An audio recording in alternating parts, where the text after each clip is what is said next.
Bwana asifiwe sana. Praise the name of the Lord. This is another day that the Lord has made for us, that we should rejoice and be glad in it.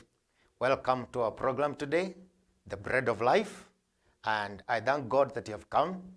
Thank you, my viewers. You've been a great blessing to us from the start, from the first day I came to this program. I welcome you once again, another special moment where we're going to share the Word of God, and I know we shall be blessed. And before I continue, I'd like to introduce myself. I'm Bishop Stephen Murimi, Trinity Gospel Ministry at Theka, and I welcome you to our program. I also welcome you to our service at Theka. Just get to the last stage. I'm at the main stage, Kisii Estate, and you'll be very near where the church is. Just go next to the wall or to the barracks fence, and you'll see our church there. You're very much welcome. I also would like to thank you that have been very supportive from the first day that I came to this program. I remember I paid for the first day. When I left here, another person, a pastor, a friend of mine, said that he is going to start for the next program. And actually, even this third one has been sponsored by somebody. If you are willing, and if God touches you, and you feel that you'd like to be a blessing to all the viewers that are watching this program today, wherever they are, with as many as will be blessed by this message, you are just free to welcome. You are very much welcome, and you can share whatever God has blessed you with. We don't pay so much, but you can call me, and I'll be able to direct you. My number is 0721 490 428. 0721 490 428. You're very much welcome. And even not just for the support of the program, you may also be in need of prayers. You may want to share with a pastor. I always say, I may be called a bishop, I may be called a reverend or any other title, but I'm your pastor.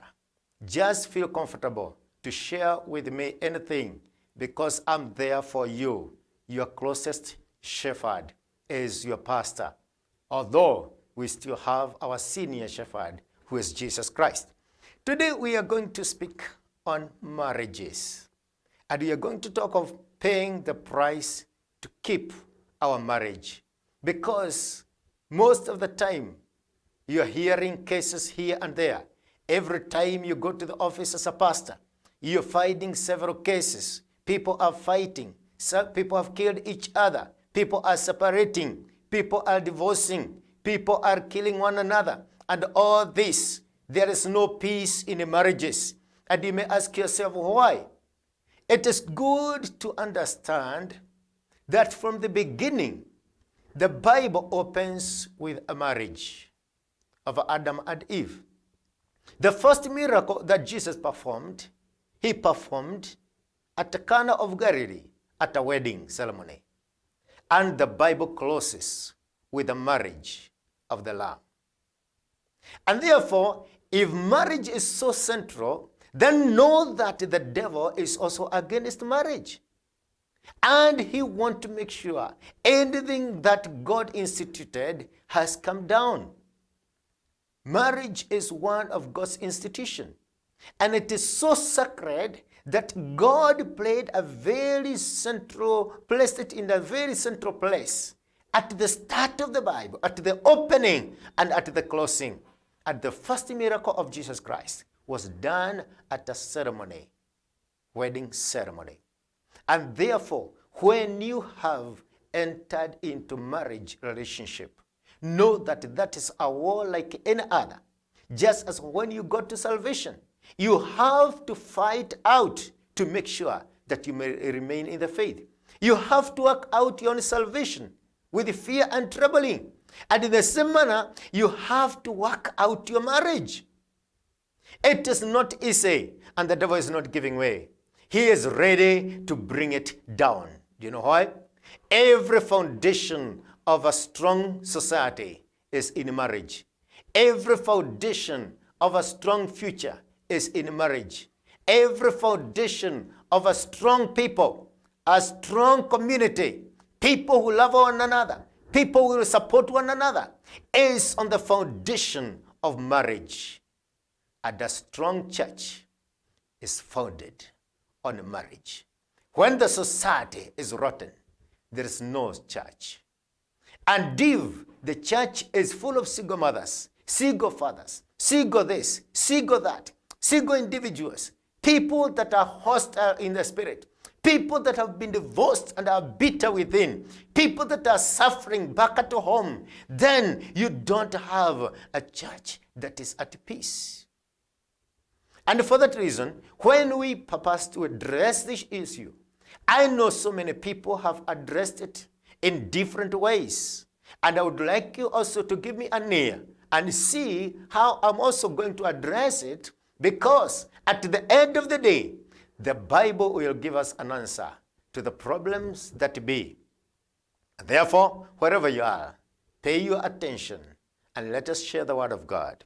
And we are going together in the book of Ephesians chapter 5, starting from verse 22. And I know we shall be blessed together. Let's open our Bibles. Ephesians chapter 5, verse 22. And this is what it says. Wives, submit yourselves to your husbands as to the Lord. For the husband is the head of the wife, as Christ is the head of the church, his body, of which he is the Savior.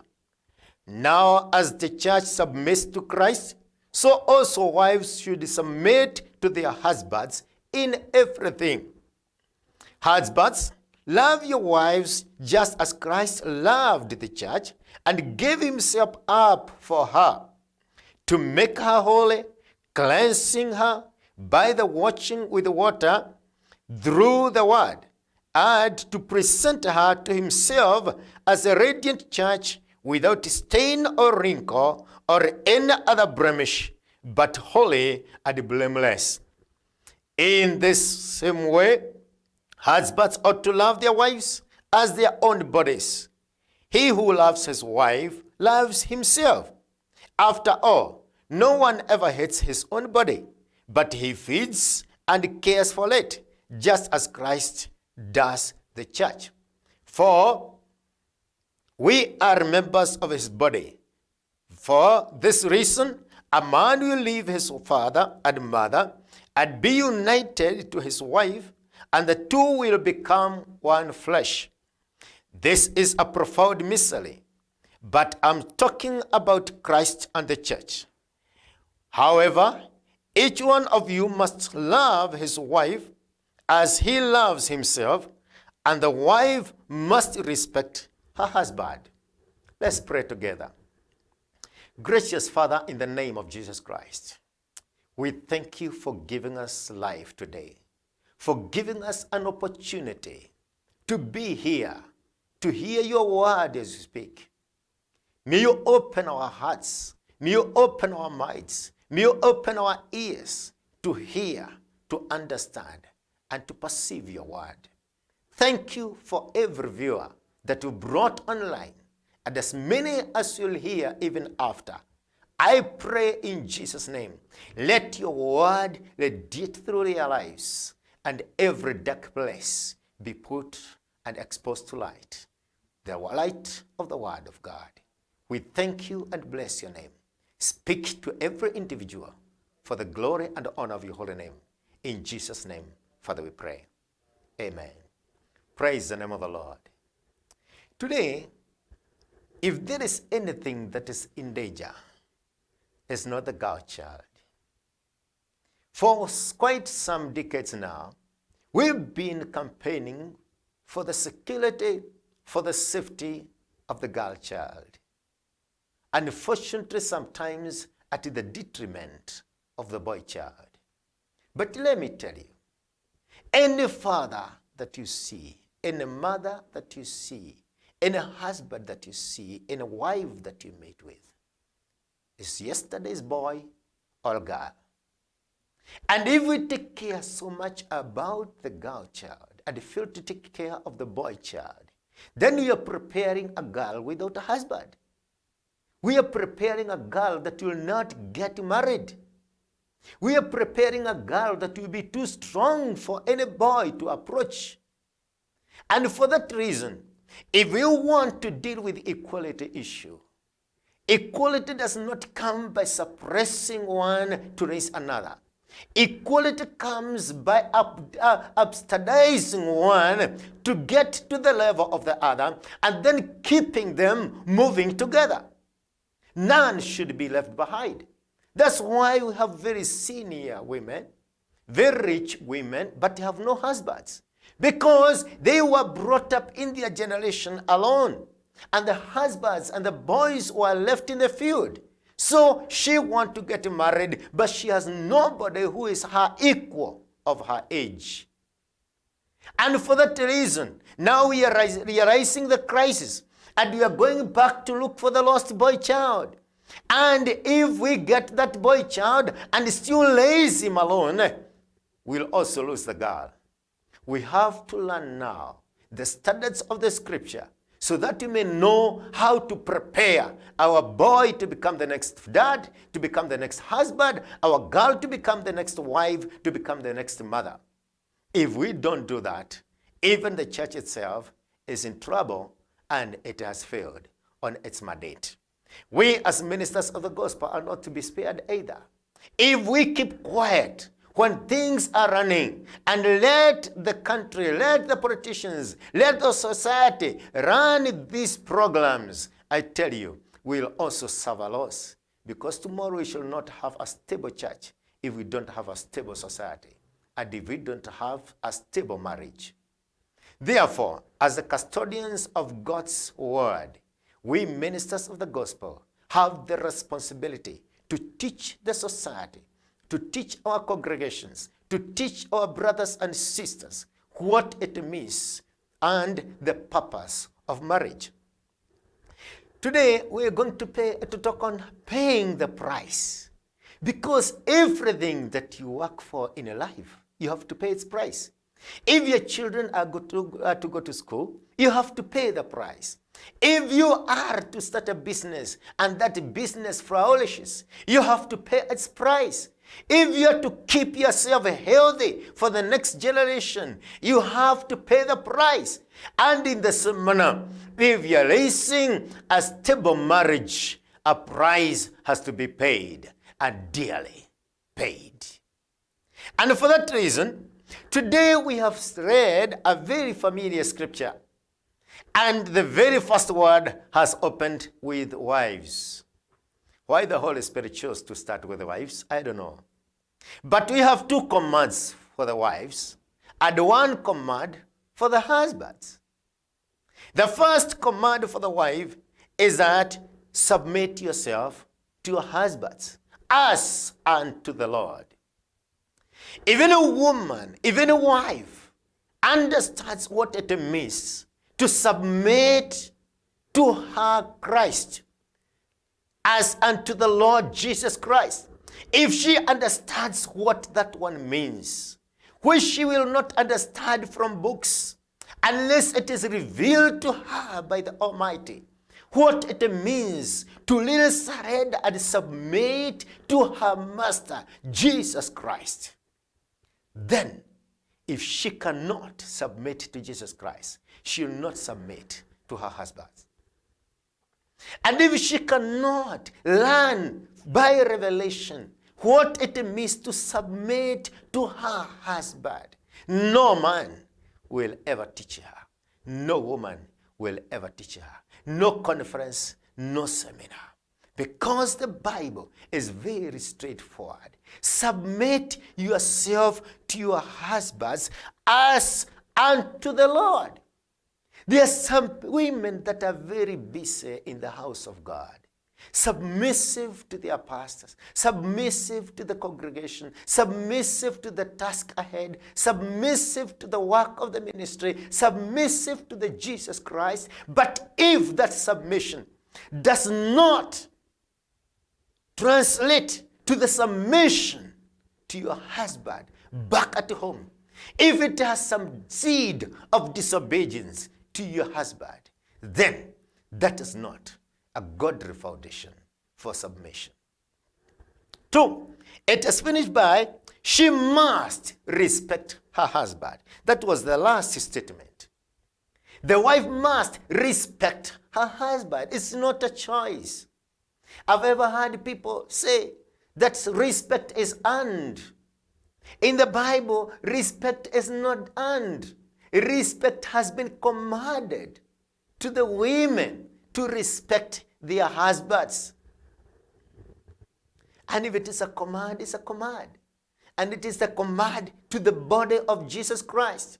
It's not the command like the laws of Moses. Now here we have come to the dispensation of grace. And there is another command here. Respect your husband. And when we are talking to that, I know there are some questions that women are asking. And that's why I give you my number. Because I know you'll ask some questions. And some of those questions is, can I respect a man who cannot feed even himself, leave alone the family? Can I respect a man who stays at home asleep, jobless, with nothing to do, not placing a plate on the table for the family, who cannot pay for the rent? Can I respect a man who is a drunkard? As we continue, we are going to address that question, and maybe some others that the Holy Spirit may reveal, because I know you may not get time to ask that question right here on camera. When there is also another command for the man. The Bible says, husbands, 25, husbands, love your wives just as Christ loved the church and gave himself up for her. Love, as is described in the book of 1 Corinthians chapter 13, love is deeper than a 4-letter word. Because this word has been abused by so many people. So many people have oppressed others in the name of love. Others have taken the humblest position of a servant in the name of love. Others have lost in the name of love. But the love I'm talking about is not the love that gives to receive. It's the love that gives for sacrifice. It has no returns except from above. The Bible says, just as Christ loves the church, or loved the church, and he gave himself up for it. Jesus gave himself up for the church. He paid the price at the cross. He left the glory in heaven. He left his position as a son. He came and served as a servant.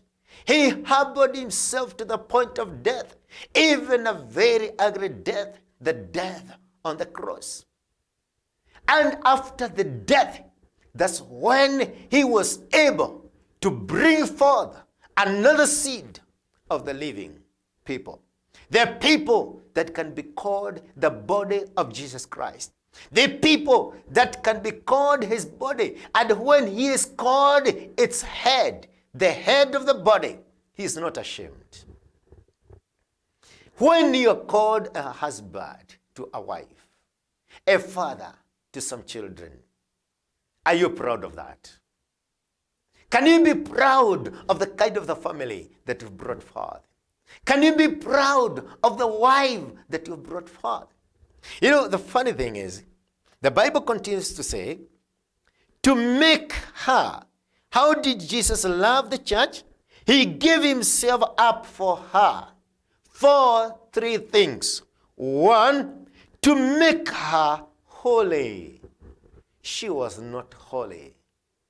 The church was not holy.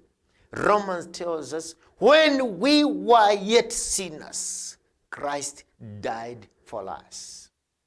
It is not because we were willing to change. It is not because we had the ability to change in us. It is not because of the reward that he was to get.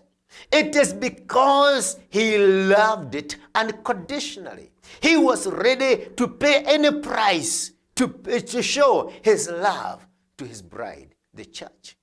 The Bible says, to make it holy. 2, to cleanse her with water through the word. The work of the husband when you are given a wife. At the day, the wedding day, when you say, I do, she does the same. When you go home with her, don't expect a perfectionist. From that day, as the priest of the family, you have begun a very spiritual work to make your wife holy, to cleanse her from that, cleanse her from the past, cleanse her from the hangovers, cleanse her from her people, cleanse her from her traditions, cleanse her from her behaviors, cleanse her from the ignorance of the word of God. It is your responsibility to cleanse her. And the Bible says, and to present her to yourself.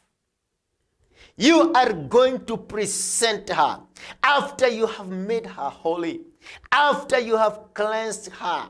When she is completely as you wanted, you are going to present that perfect wife of your dream.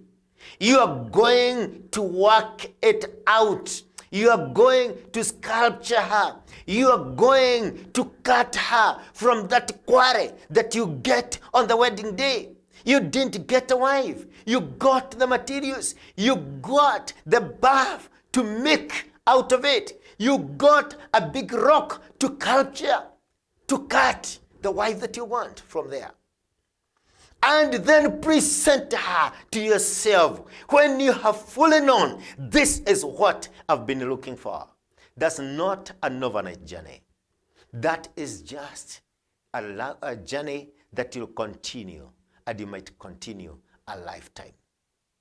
Every day, every builder knows.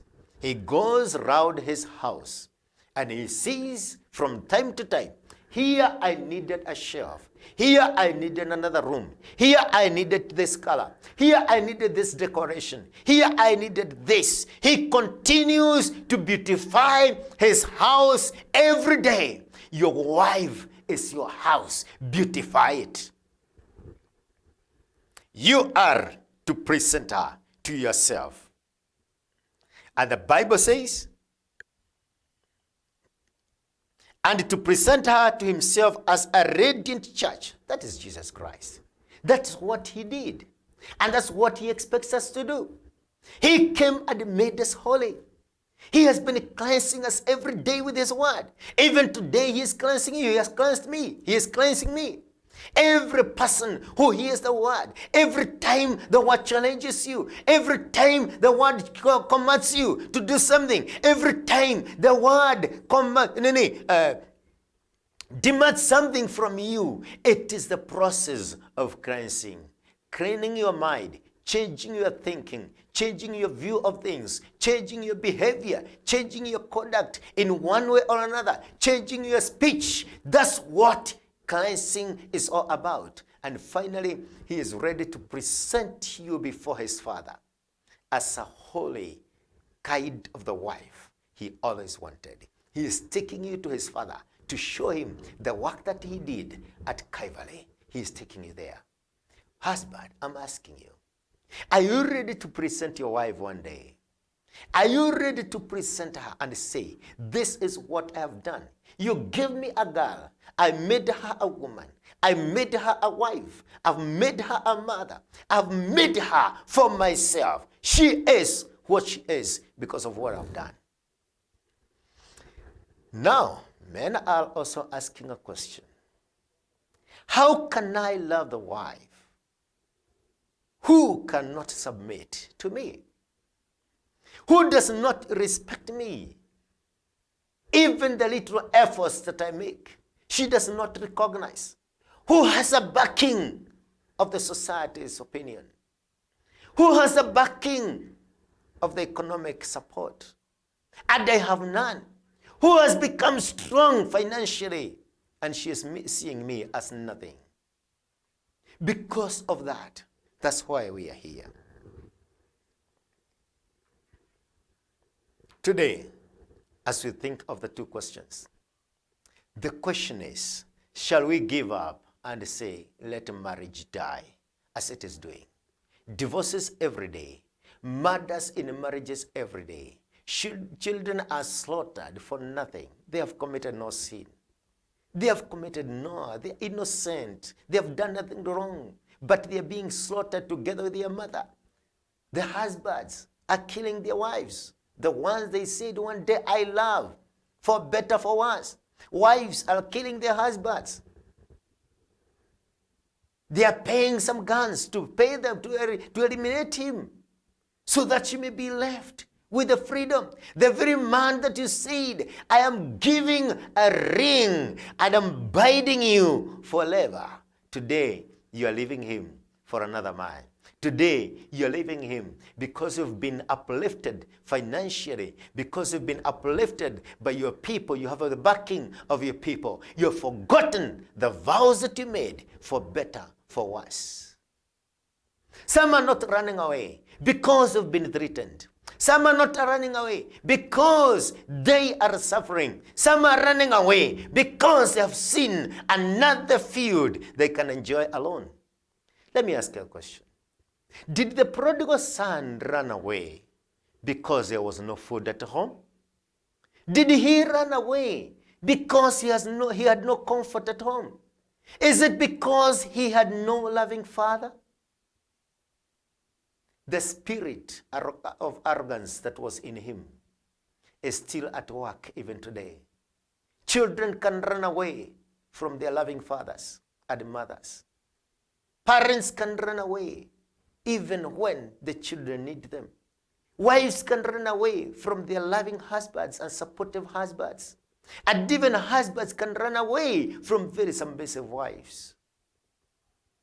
Unless we get to our knees, unless we get to the scriptures and seek the understanding of our responsibilities as husbands and wives, we have no peace.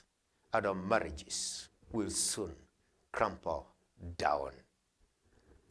Man sees that he is in danger. And because of that, the wife have become very strong for him. And you know, one characteristic of every man and every male, be it animals or anything, once his position is threatened, either by the systems of the day or by the backing of some point or another, or by any other way or means, every time a man feels threatened, he is to defend his position. He will arise. When he is endangered, he becomes dangerous. When he is in trouble, he becomes trouble himself. And therefore, when man has been left, when man is desperate, there is no peace in the society. Men are turning out to be robbers. Men are turning out to be murderers. Men are turning out to be this or that. They've become devourers of their very own. They are devouring their daughters. They are defiling them. They are defiling the community. They are defiling everything. Nothing is at peace when man is not at peace. And therefore, if we must do something, then it must be done right now and right here. The problem with the man is because the responsibilities that have been entrusted to him are very demanding. One, he has to love his wife unconditionally. And when it is unconditionally, he is faced by a wife who is either of the several that I may mention in the Bible. What would you do if you're a husband or a wife like Eve, who goes around seeking assistance, seeking associations, looking for ways of survival, who is an easy goer, who will be deceived. Even later in the Bible it says she was deceived. No man was not deceived. Who is easily deceived? How will you be able to cope with such kind of a woman? What will you do if you meet with a woman like Rebecca, who lied to her husband, when husband is planning how he is going to install his firstborn Esau as the next head of the family? She knows very well this is not the order, but she goes underground and even permits his very son, her very son, to take over the leadership through the back door. She's preparing a coup when the husband is busy eating the meat on the other side and calling for nyama choma. She is on the other side preparing a coup for her husband. What would you do if you marry Rachel? The wife who says, yes, I've been married, but there's something I cannot leave. I must carry some gods from my father's house. I am not going to obey your gods. I have my gods. I was brought up this way. I was brought up in this kind of faith. I was brought up in this kind of system. I cannot leave it back. I'm carrying it with me. Rachel carried on her father's gods and she introduced Israel to worship other gods. What would you do if you're marrying a girl who is not ready to let go her people, who is not ready to let go her traditions? Where do we get Ruth from? Who will say your God becomes my God, your people becomes my God, your mother becomes my mother, your father becomes my father, your community becomes my community, your lad becomes my lad. Where you go, I go. Where you die, I'll die, and there will I be buried. Where do we get Ruth today? What would you do if you'd get a wife who is a mocker, like the daughter of Saul that was given to David for marriage, Michal? When David is worshiping the Lord, when he is surrendering to God, when he is praising the Lord, she is there mocking. She is not with him. She is not worshiping with him. She is not worshiping as God. She doesn't understand. What would you do? What would you do if you'd meet with a wife like the wife of Naboth, Abigail, who could call her husband a fool of a man? What would you do if you'd have such a one as your wife? Man, you're in trouble. But it is your duty. It is your responsibility. You must love your wife. Make her, change her to fit your shoe as you should, as you want. Provide for your family. And the Bible says, 1 Timothy 5:8. 1 Timothy 5:8. Any man who does not provide for his family, especially the immediate family, is worse than an infidel, than an unbeliever. What would you do? And the society is waiting for your leadership. The nature of his responsibility has really bowed him down, brought him down. The other thing is the nature of the work that he is doing. What kind of a woman do you get? And she is unwilling to submit, to cooperate with you. What do you do? If she goes away, you will be judged wrongly by the society. You cannot keep a wife. You cannot keep a family. You cannot keep one woman. Will you keep the leadership? Will you keep the church? Will you keep other people? Will you talk to the community if you've not been able to speak to your wife who came with her gods, who came with her people, who came carrying her bag full of everything that you knew not about? What do you do? The environment around you, the society is fighting also against you.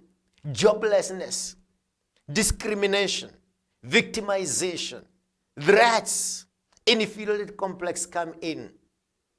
What do I mean by joblessness? You want to work, you have nowhere to work.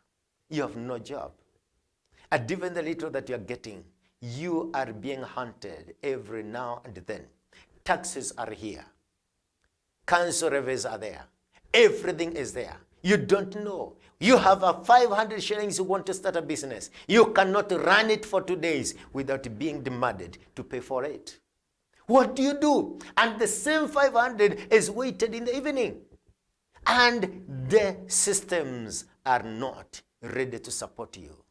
I wish it was for the women, because they would run and somebody would hear them. Man has nobody to hear him. It is only God who understands the nature of the work man is going through. Discrimination. Everybody is discriminating you. He is calling you, he is victimizing you. Something bad happens, they run for the man. They run for the boy child. Everything that is being demolished, everything that is being destroyed in the society is blamed on man. Even the most dangerous criminals, you'll find them in man. Why? Because man already has been threatened, and therefore he is waking up to be dangerous. He is waking up to be dangerous. And it is a high time we now ask ourselves a question. How are we going to address this man who is sick? How are we going to address this man? Because man needs rehabilitation. And unless we address the problem with man, we will not be able to have peace in the society. We will not be able to have peace in the community. We will not be able. Men are few in the society. 2, they are also endangered, and nobody is on their side. Even they are their enemies. They are their own enemies. Men fight against men. I heard somebody giving a story of how a 95 kgs woman was claiming that a 40 kgs young man wanted to rape her. And now he was asking a question. Who do we believe? The boy is claiming innocence. The woman is claiming he did it. And he wanted to do it. And instead of the people trying to reason out 90 kgs, 40 kgs, does it really work? They are up on stones against the man.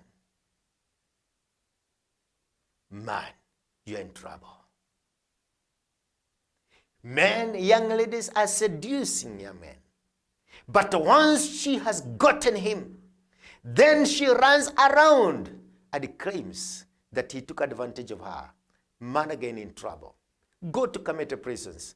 Go to Langata. Go to every other prison. You'll find innocent men suffering, not because of what they did, but because of what was laid on them that they had no part in. Men are in trouble. And for that reason, what do? We must have a helping heart. God knew that he has placed very high responsibility on men, and therefore he prepared for him a helper, meet for him. I'm challenging you, woman. Are you meet for that man?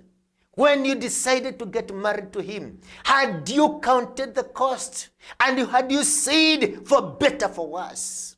Are you ready, even at that point, continue to be submissive to your own husband? Or will you give him pleasure to go to the grave earlier so that you may have your freedom? Many men had to go to the grave so that the women may buy their freedom, that the women may enjoy the freedom they want. You don't have to do that. You can easily pack and go and leave man at peace, so that he may have somebody who is ready to help him. Instead of using your children to bring your man down. The only thing you don't understand is that the very boy that you're telling to kill his father, tomorrow he'll be a father. At the same seed that you planted, the boy knows very well, if I'm not careful, my mother standing me up against my dad, and we killed our dad.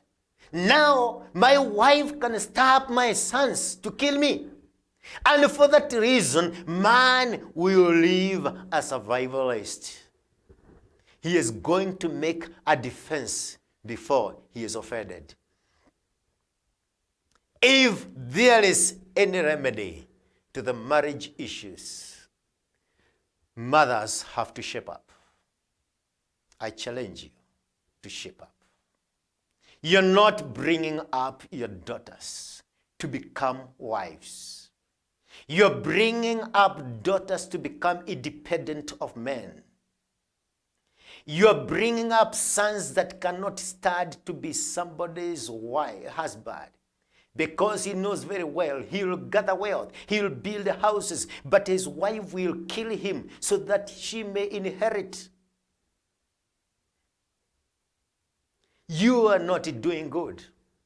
You may have the backing of the society, but what you are doing is not right. Surrender your daughter to your son-in-law.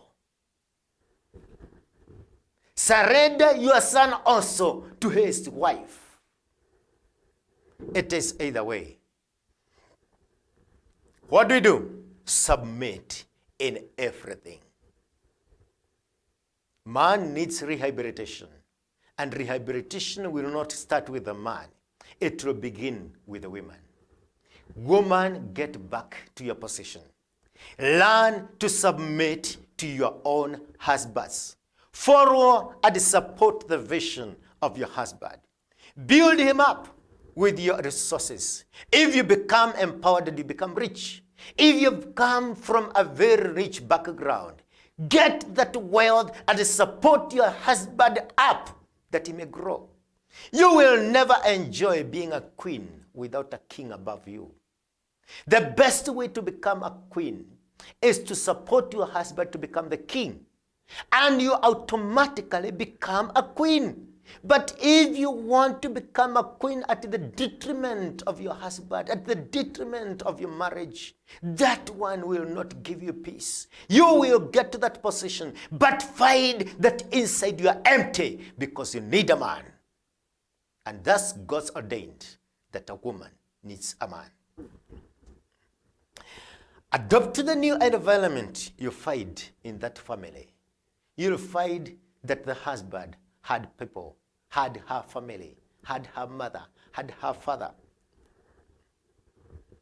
I don't know what. The problem with women is that they don't know the secret.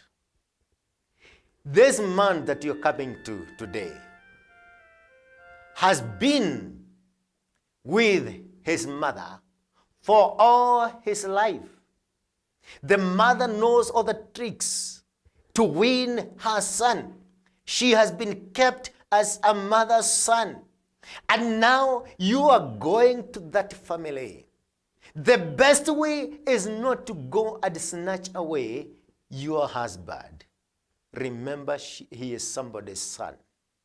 The best way is to go and learn the tricks that keeps that man with his mother. That one you'll get it from his mother.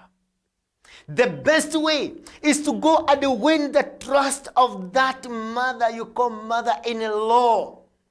You go and learn that win the trust of that mother, that she can surrender her loved son to you.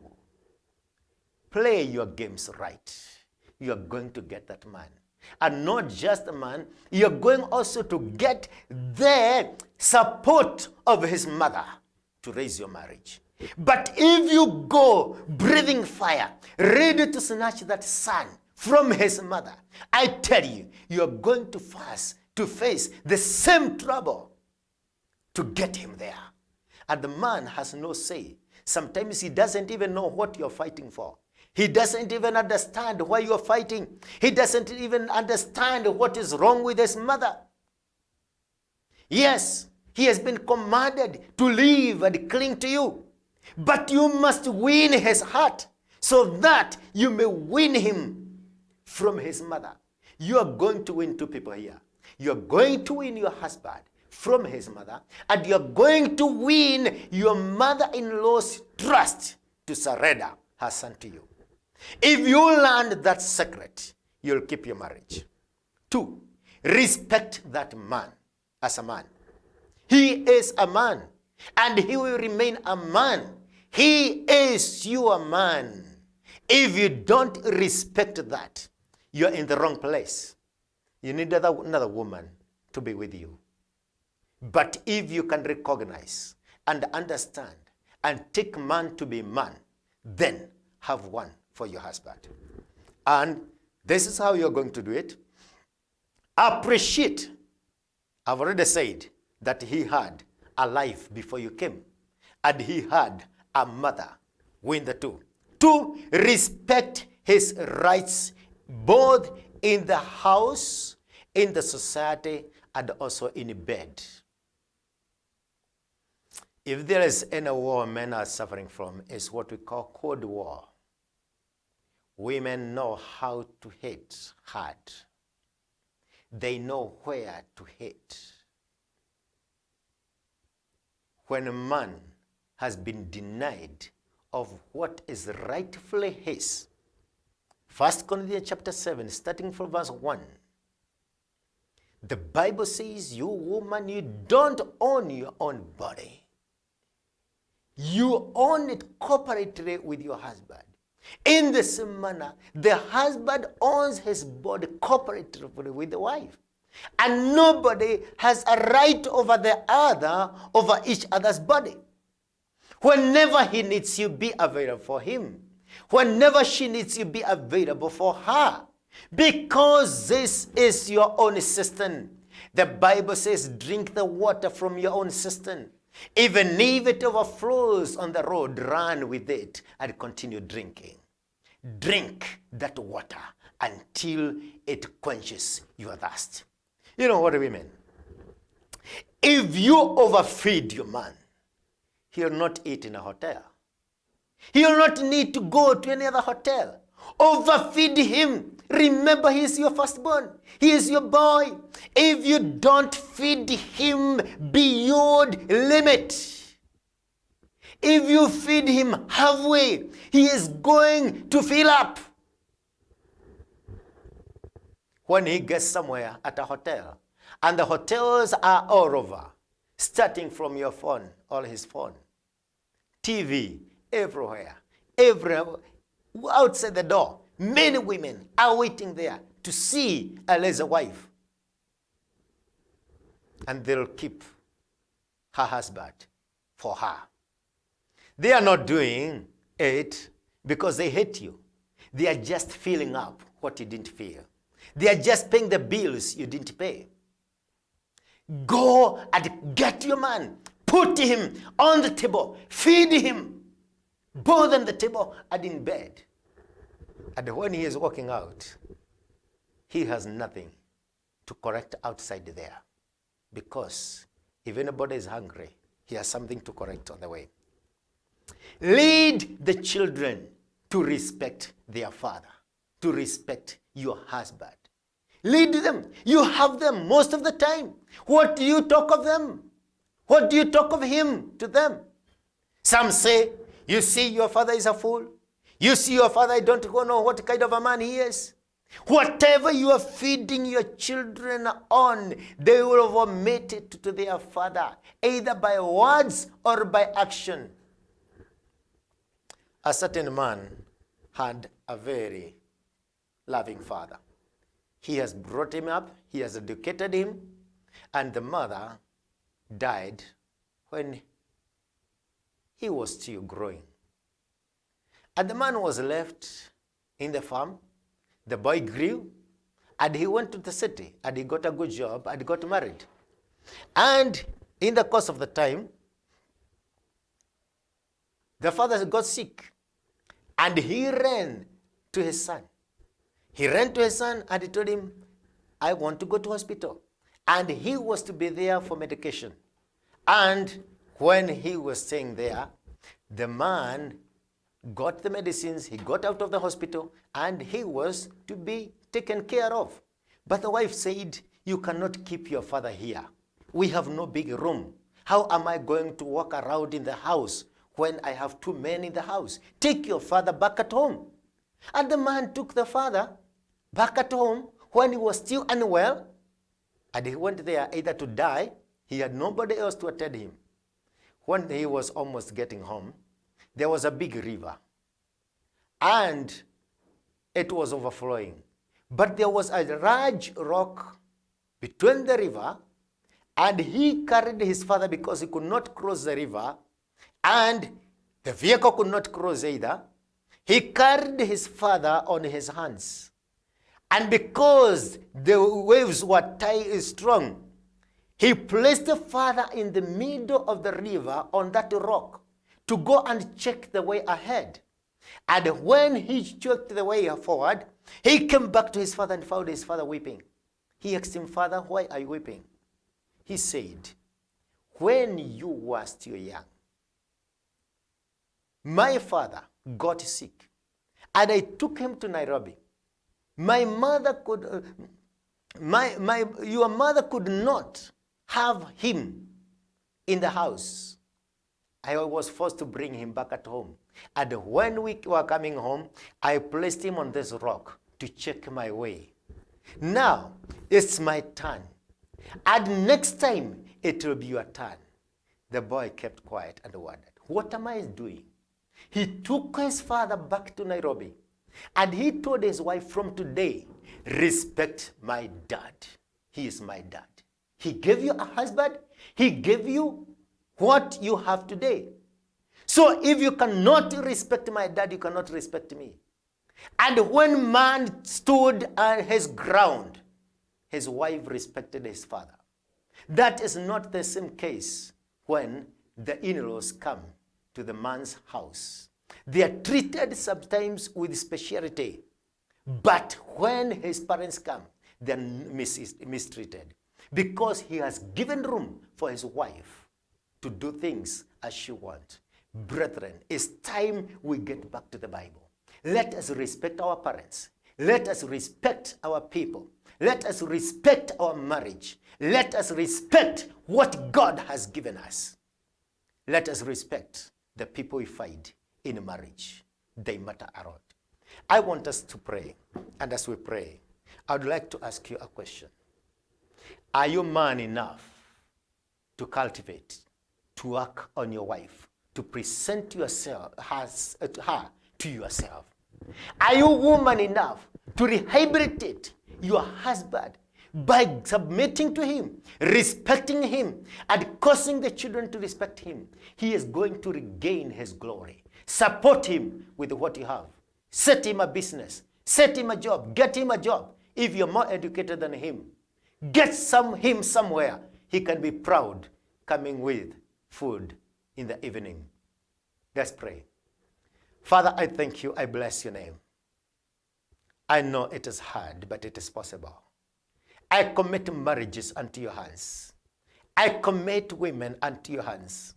I commit men unto your hands. I commit our children unto your hands.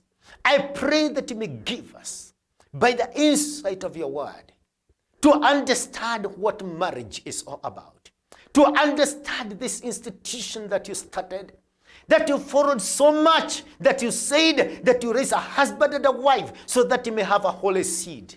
I pray, therefore, in the name of Jesus Christ, against the spirit of divorce, against the spirit of separation, against the spirit of marital unfaithfulness. In the name of Jesus Christ, I pray for respect. I pray for submission. I pray for love in marriages. I pray, oh God, that you may come and visit your people. Come and visit the church. Come and visit the community. Come and visit your servants, oh God, that must suffer because of the address cases that are coming on the table. I pray, oh God, that you may have mercy on our society. In the name of Jesus Christ, Father, we pray and believe. Amen. I thank you, dear viewers. You have come to the end of our session today. As I told you, I know some of the things that we had are very tough. You need more conversation about it. You're free to come to me. I told you my number is 0721 490 428. Bishop Stephen Murimi, Trinity Gospel Ministry, Thika, Kisii Estate, 0721 490 428. You are also welcome for your support. You may say, I'll support the next program. Call me. I'll advise you how to do it. And God will bless you. You may see us if you have very little. Just send it. Tuma kwa M-Pesa. Here your number. I will receive it. I will pray for you because I know you are blessed. I'll not pray for you to be blessed. I'll pray for you because you are blessed. And I tell you today, you are blessed. You can start the God's work. And you can bless the servants of God because you are blessed. In Jesus' name. Amen.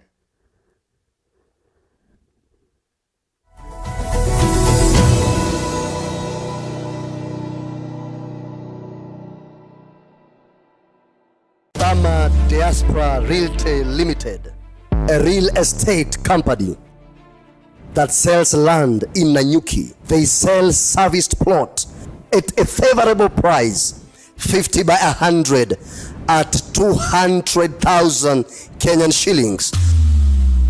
They will be having a site visit on 13th of August 2021. All are welcome. Their office is located at Mountain Mall, room number D6,